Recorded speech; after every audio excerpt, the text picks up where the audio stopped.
I think as I was walking around, many groups felt that liquid was moving up tube 2 and then out tube 1.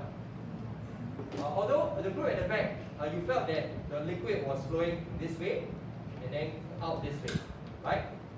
So then my question to most groups was, how do you know which direction is moving?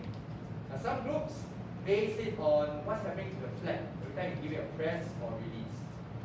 Actually, when you give it a press or release, and you look at the flaps, right? Actually, they both look like you're doing the same thing, right? When you press, both flop for a split second. Then when you let go, almost look like both flop also. Cannot quite tell much at the moment. I noticed some of you starting to stick your fingers into the holes. Yeah? And then you press and release. And then you felt something there. Right? How many of you managed to feel a suction force up this tube? Yeah? And then you felt like a push force out the other tube. Actually, I didn't come out with this. When I passed this around to your seniors 2 years ago, this was the evidence they gave. Without using water at all. They used the air around them. And they were like spitting each other's maple. Yeah? You can feel it. And I think that was really good deduction. That air is moving up this way and out this way. That is the evidence they use for the directionality. Our heart does the same thing. It ensures that blood flows only in one direction within our body. Assuming that, therefore, this is kind of like the heart, how is it able to pump blood in one direction? Right? Okay, so this is the question that we are about to solve. I've heard from a lot of groups, but not a few groups. So I'll listen to some of these few groups sharing up right now. Isabel, can I get your group to share with the class? How do you think the pump works to ensure that blood flows in one direction? Sorry, liquid. No one in the right mind will be pumping blood using this thing. Okay? Anyone from this group, can I get you to share? You can stand up, show the class the pump, and you can point various parts to elaborate. Okay, do it together. Alright.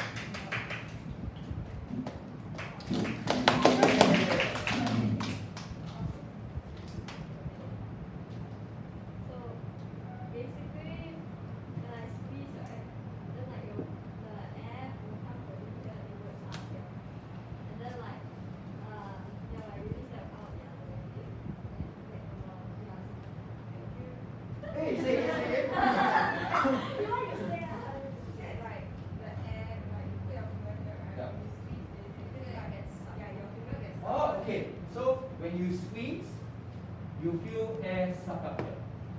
Okay, so let me feel okay. Everyone try. Do you feel that? When you give it a press, do you feel air suck up here? Okay. When you press, you feel air rush up here, as well as suck up here. Okay, then when you let go, where do you feel air rushing from? Okay, then you feel air rushing from here. And then out from here. Okay, so would that ensure air move in one direction? Oh.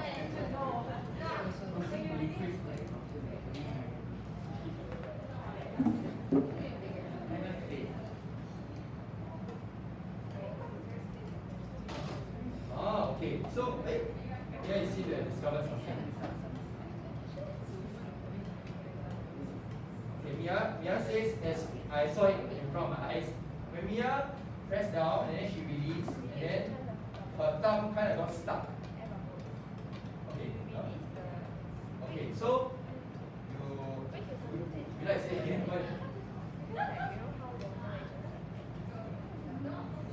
Right, because the aim of this is that this siphon needs to pump liquid in one direction. When she presses the pump, then the air gets sucked up here, and then it leaves here. And when she does it, right? And the air comes out and then it goes yeah, but would that ensure water move in one direction? Maybe this pump is blocked. Yeah, because if we work with what this group has suggested, if you press, you feel air suck in and air come out. Okay. And when you let go, you feel air go up this tube and out this tube. Or then the liquid will go back and forth, back and forth. Yeah. Would that ensure it go in one direction? Yeah. Kind of not, right? I'm also very curious, what do y'all feel?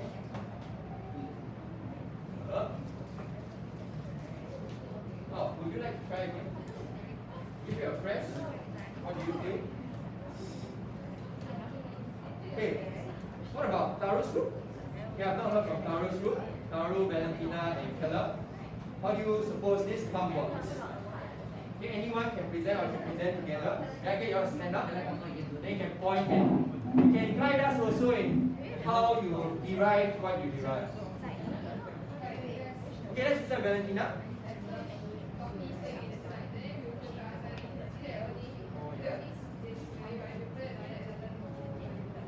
Okay, Valentina says that she noticed there's a flappy thing. You go and invert it upside down, that flappy thing will open up. But then when you put it right side up, it kind of closes down. Okay? Then the other one, like you tilt like that, it will open, so the air can go out like you. So the air comes in. Right. Hey, so actually I don't need a pump now. Correct or not? I don't need a pump. I just make sure, I just like put it in all there, like, no, then just go back and forth, back and forth. So then what's the pump for?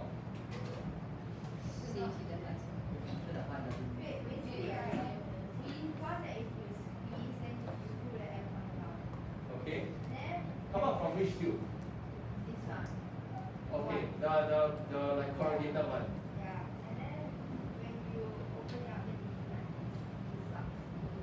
Via the straight tube. Okay. Okay, but I'm more interested. Do you all feel that, or do you feel the opposite? Okay, you don't feel that also. You don't feel air go up the straight tube. Or you do feel air go up the same tube.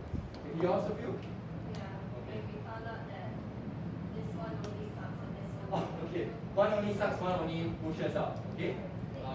Then how does it work in your impression? When you press, then this flap can open, this flap can open. Right. So the air from here will go out. Then when you release, then this one.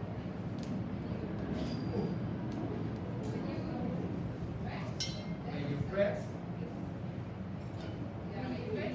when you release, and then that flap.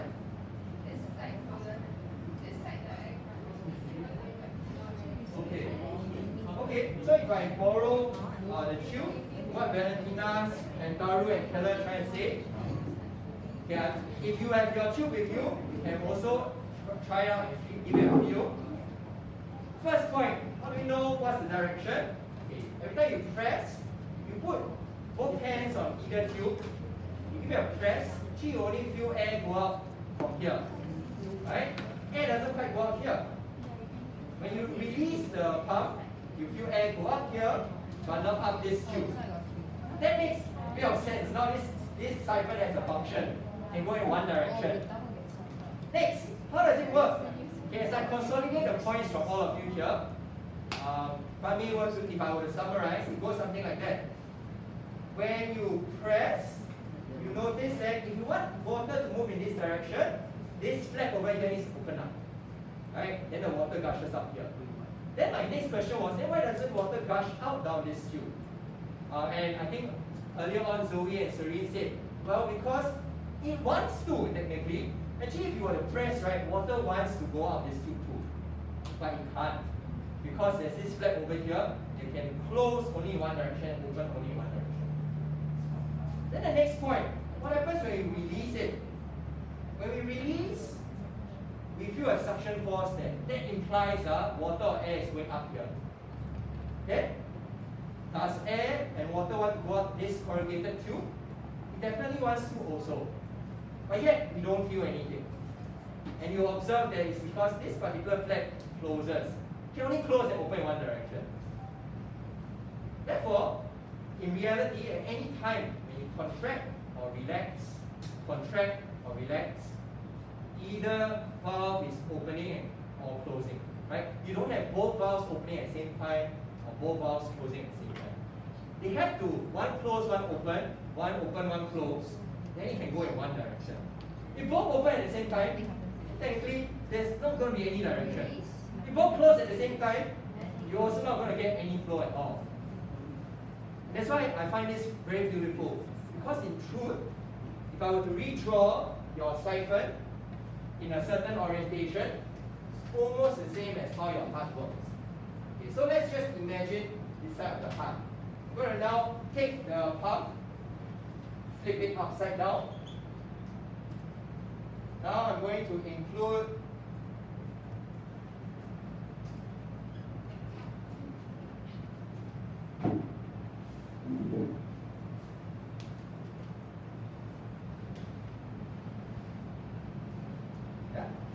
actually the heart, whatever you got there is like inverted ventricle of some sort. If I were to draw two versions of it, one contracted and one relaxed. Okay, so this is the relaxed version. Let me contract this version.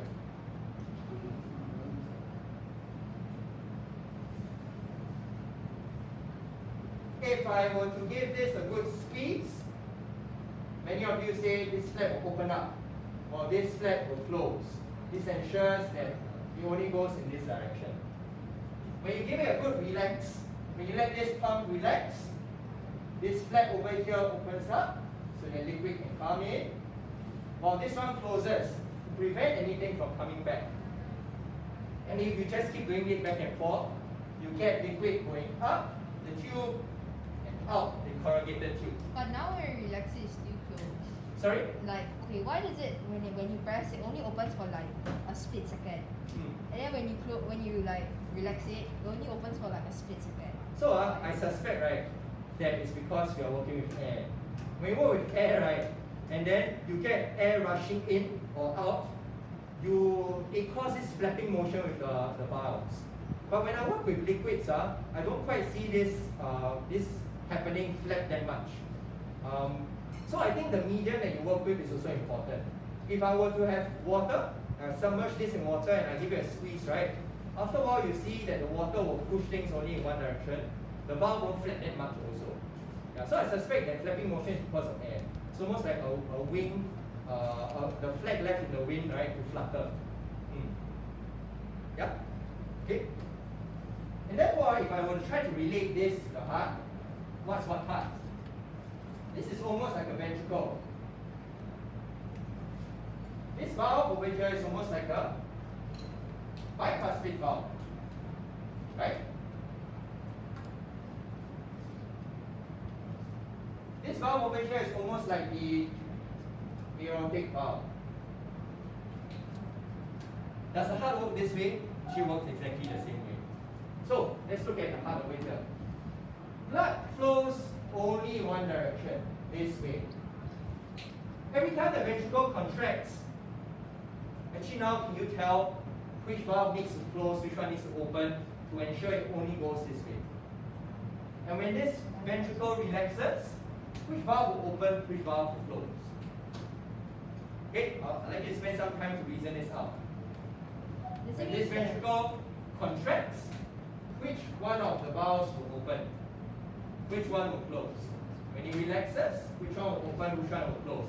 To ensure that blood only flows in one direction. Yes? Does it mean that when it contracts and closes, for example, when it contracts, both the bicuspid and tricuspid valve open? And then when it relaxes, both the pulmonary artery and aorta opens? Okay. I feel like you're getting that, but I'm not sure if you mixed up the valves. So you say when the ventricle contracts, which valve should open? The bicuspid. Okay, so if you contract and you leave this valve open, the blood will rush back into the atrium. Right? Okay, so I'd like you to think of how the heart works almost like in the context of how the pump works in front of you. Okay, so think the ultimate aim of the heart is to make blood flow in one direction. If you want it to only flow in this direction and never backflow, when this ventricle contracts, which valve needs to open, which valve needs to close? When it relaxes, which valve needs to open, which valve needs to close? It works exactly the same as this one. Okay, I would like you to try it out yourself. Because once you have the logic of it, there's no memory needed. You don't need to memorize.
Then you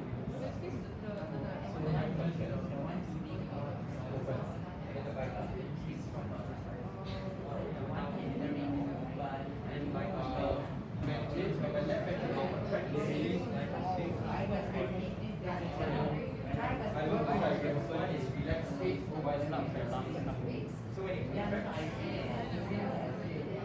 which valve open?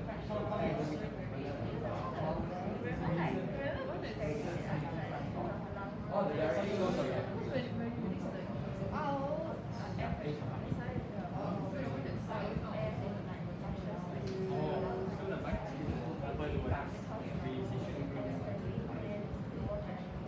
Okay, so let's review. Let's put things in the context of a heart.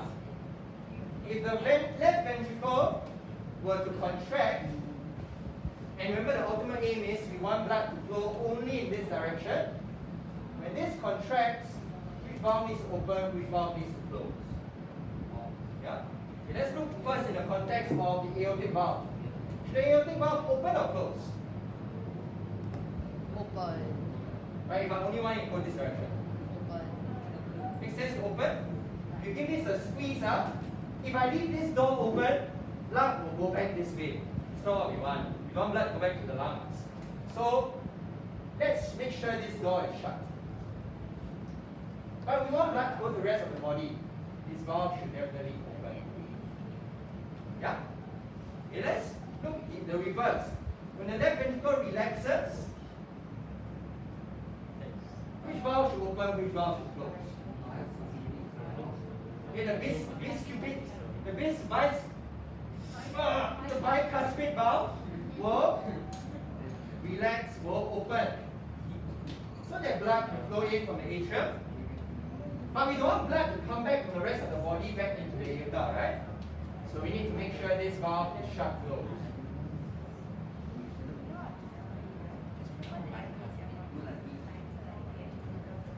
Okay, we will pause here today. Take time to digest how the heart works. You can continue playing the model because this is really the key understanding in this chapter. If you can use logic to reason, there's no need to memorize which valve opens or closes.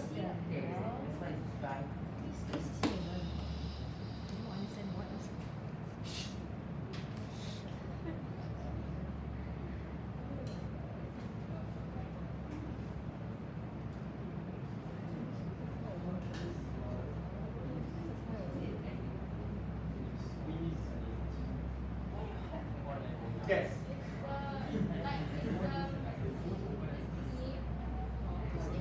Yeah. Yeah. Bi means like two flaps.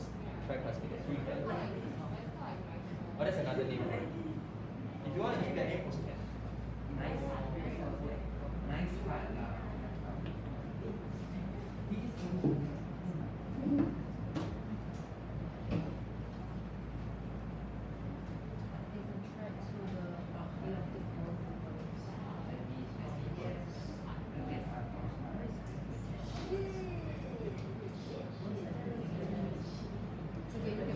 Now, at some point, students will ask, you know, when you look at this particular model here, the flaps can only open or close in one direction because of its size, right? Because, you know, and yeah, you know, even our doors, right, come with this additional bridge over here, right, so that you cannot swing in both directions. Can you swing in both directions? Okay, so there's a limit, right? Because there's a slight latch indentation. Right? It kind of works this way in this device. Right? The door can only open or close one direction because there's a slight indentation that prevents it from flipping the other way. Our heart doesn't have that, however. Our heart works on a different mechanism. Here, imagine this is the atrium, this is the ventricle. I want things to flow in one direction. Yeah, that's fine. Go. But I don't want things to flow from the ventricle to the atrium. Right? I only want the door to shut one way and open one way. Well, our heart relies on a different mechanism. So, for example, if I want things to flow from the ventricle to the atrium, it doesn't quite work. Why? What have I installed here?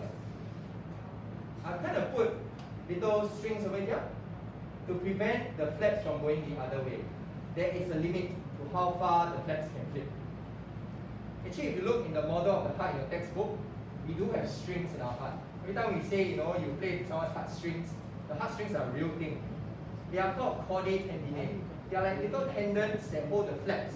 You prevent them from flipping the other way around. It's like your umbrella, when you open the umbrella up, the spokes, they don't flip the other way, right, unless it's a